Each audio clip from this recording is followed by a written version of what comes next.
Hi everyone, welcome back to the channel. Before I start, I need you to know this one is heavy. Like, grab a tissue, pause when you need to breathe heavy. My name is Ethan Hayes. This is the complete, unfiltered story of how the hidden cameras I installed to catch burglars ended up catching my wife of 9 years, destroying everything I thought we had, and almost destroying our son in the process. I was 8 the day my father disappeared.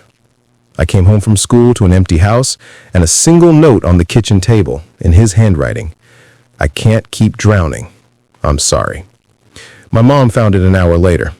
She didn't scream, didn't cry in front of me, just folded the paper, put it in her purse, and by the next morning had picked up 2 extra cleaning jobs on top of her nursing shifts. For the next 10 years, she worked herself into the ground so I would never feel like a burden.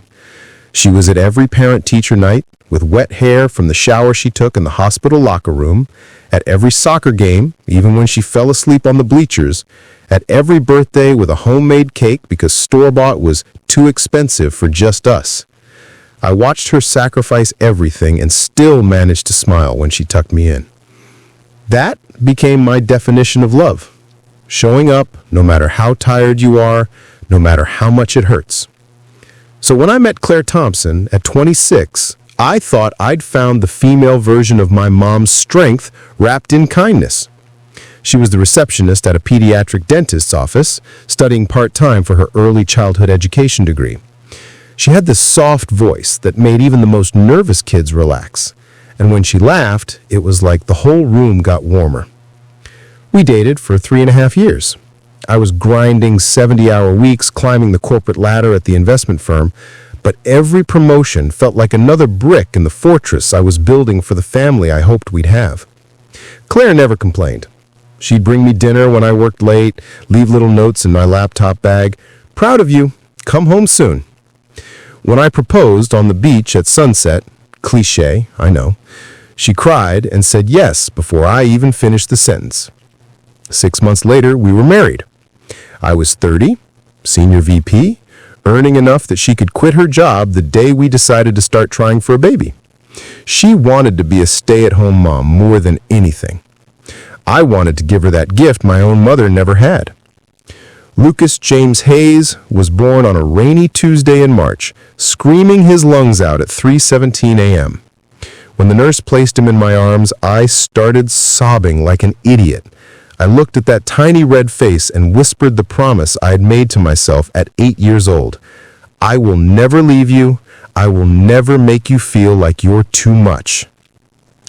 The first 4 years were everything I had ever wanted. Claire was an incredible mother, patient, playful, present. Lucas was a happy, curious kid who called every dog woof woof until he was 3. We upgraded to a 4-bedroom house in Willow Creek, the kind of neighborhood with block parties and kids riding bikes until the streetlights came on. I still worked long hours, but I was home by 7:30 every night without fail. Phone on Do Not Disturb the second I walked through the door. Bath time, books, bedtime, those hours were sacred. Then, the break-ins started. 4 houses in 6 weeks. All daytime hits while families were at work or school. Expensive electronics, jewelry, cash, quick in and out jobs. Our sense of safety evaporated overnight. At the emergency neighborhood meeting, the police officer said the magic words that changed everything. Visible cameras scare amateurs away, but hidden cameras catch them. I went home that night and ordered a top-of-the-line wireless system. 4 4K cameras, local storage, phone app, motion alerts, no monthly fee. Claire took Lucas to her parents' lake house that weekend. I spent 12 hours on a ladder installing everything myself. 1 on the front porch, disguised in a birdhouse, 1 in the backyard, and 2 inside, high in the corners of our open-plan living room kitchen. I angled them to cover entrances and common areas only. Bedrooms and bathrooms stayed private. I tested the feeds, saw crystal clear video, and never mentioned it to Claire when she got home Sunday night. It honestly slipped my mind. They were for burglars, not for spying on my own wife. 8 months passed. no break-ins. The motion alerts became white noise, mostly Claire dancing with Lucas while she cooked or Lucas zooming his toy cars across the hardwood. I stopped checking the app.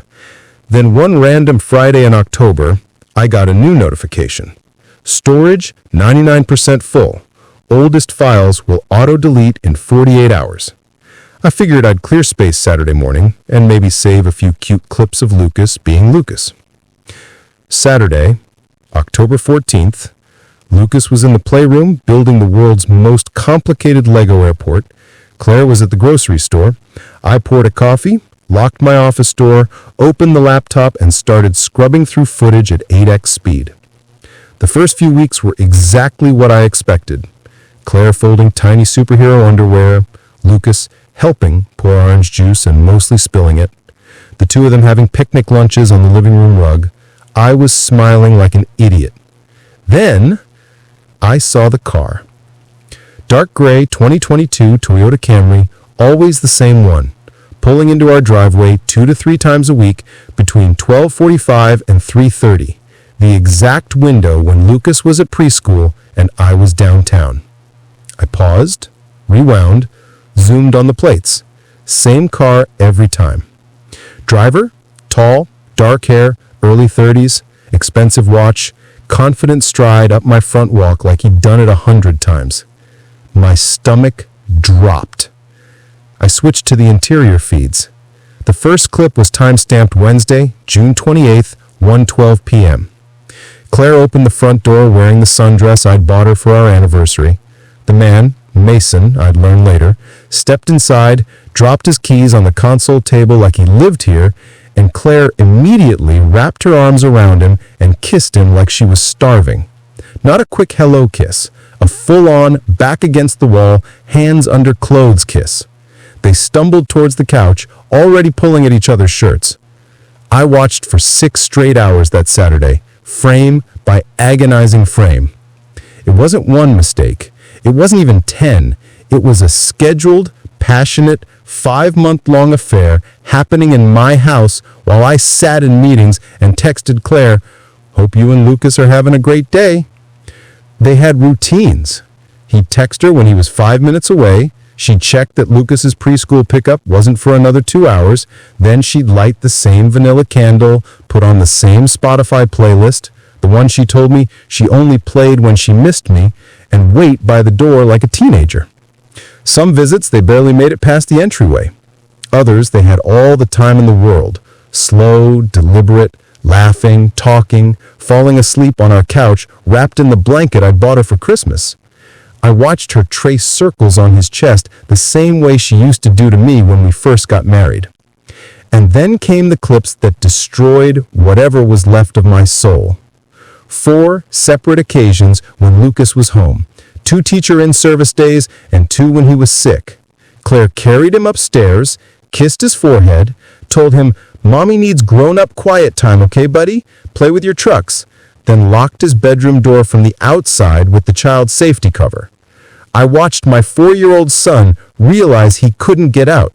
I watched him stand on tiptoes trying to reach the knob, then bang on the door crying, "Mommy, I need to go potty. Mommy, I'm thirsty. Mommy, I'm scared," for 45 minutes straight, while downstairs Claire and Mason were too lost in each other to hear him. One clip, September 12th, Lucas wet himself because no one came. He just stood in the corner of his room, crying silently, pants soaked, holding his favorite stuffed dinosaur.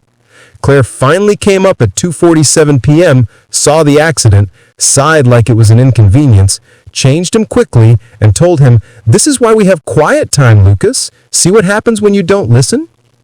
There were 3 days she was so late picking him up from preschool that the director had to call her cell.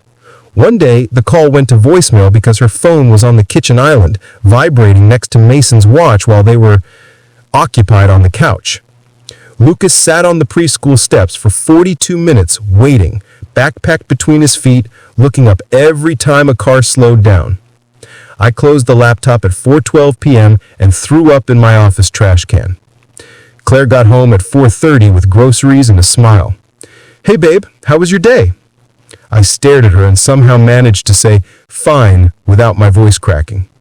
That night I slept on the couch pretending I had a headache. I lay there in the dark, staring at the exact spot where I'd watched another man make my wife moan his name 3 days earlier. For the next 12 days, I became an actor in my own life. I kissed her goodbye every morning, knowing exactly what would happen the moment my car turned the corner. I checked the live feed from my office bathroom stall and watched Mason walk through my front door like he paid the mortgage. I smiled at dinner when Claire talked about Lucas's finger painting, and I knew she'd locked him in his room again that afternoon.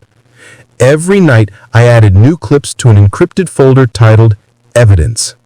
By the time I walked into the office of the best family law attorney in the state, I had over 120 hours of 4K proof. Mark Sullivan watched 30 minutes of selected timestamps without blinking. When it ended, he looked at me